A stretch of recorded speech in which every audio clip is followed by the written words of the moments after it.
Interviews ng ex mo, baka meron kang statement. Ayoko nang masama yung please happy. Yun. Siguro yung iba hindi napansin dahil naka-sunglasses siya. Pero kung titignan nyo mabuti yung facial reaction niya, parang napahinto siya saglit magsalita dahil may senyales na alam nyo parang napaluha siya.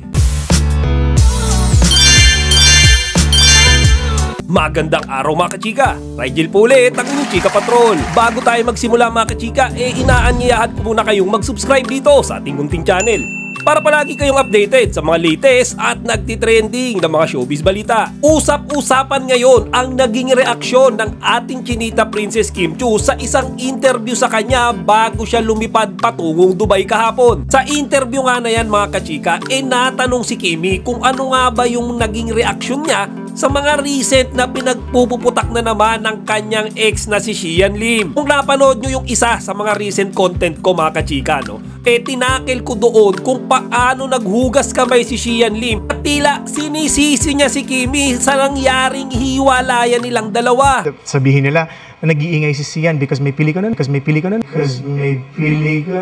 Mga kachika, panoodin muna natin yung interview kay Kimi bago tayo magbigay ng ating reaksyon. We've been still watching interviews ng ex mo, baka meron kang statement kung sabihin. Entering 2024, so talaga, I just want a fresh start. Parang hindi naman siya mapag-uusapan if no one's lighting the fire. And I just want to give it a rest.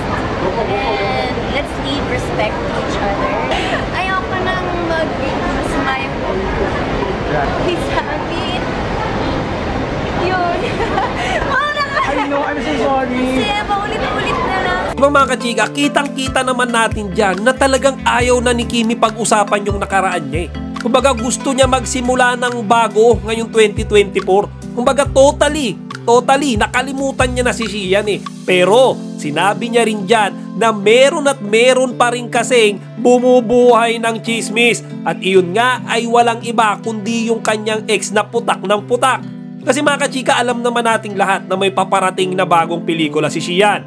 Sabihin nila na nag-iingay si Xian because may pili ka nun.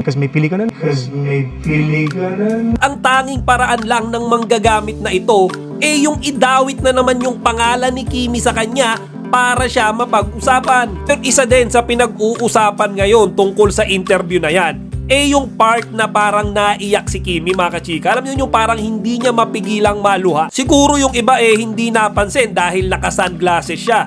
Pero kung titignan nyo mabuti yung facial reaction niya parang napahinto siya saglit magsalita dahil may senyales na alam niyo parang napaluha siya. Ngayon para sa akin lang to mga kachika. Kaya ganyan na lang yung naging reaksyon ni Kimi, yung parang nalungkot at napaiyak siya. Hindi dahil iniwan siya ni Xian, hindi ganon mga kachika. Or dahil may bago na si Xian, hindi rin lalong ganon. Para sa akin, kaya siya nalungkot or naiyak dyan dahil pilit pa rin binubuhay yung kanyang nakaraan. Kumbaga mga kachika, kinalimutan niya naka-move on na siya, payapa na yung isipan niya.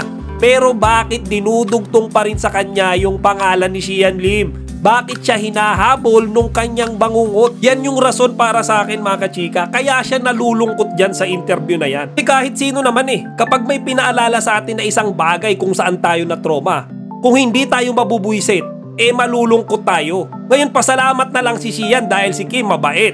Kumbaga hindi nagre-respond sa kanya si Kim ng agitated, yung nire-resbakan bawat salitang sinasabi niya. Si Kimi dinadaan niya lang sa iyak kasi meron siyang mabuting kalooban. Sana lang tigilan na ni Xian Lim yung panggagamit sa pangalan ni Kimi para iangat na naman yung sarili niya. Kasi mga kachika, alam naman natin na laos na siya Kung baga simula nung naghiwalay sila ni Kimi, biglang bumagsak yung karir niya.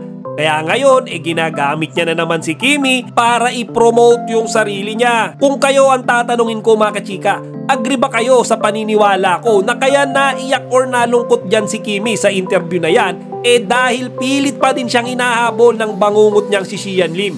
Kung oo, ilagay nyo dito sa comment section para mapag-usapan natin.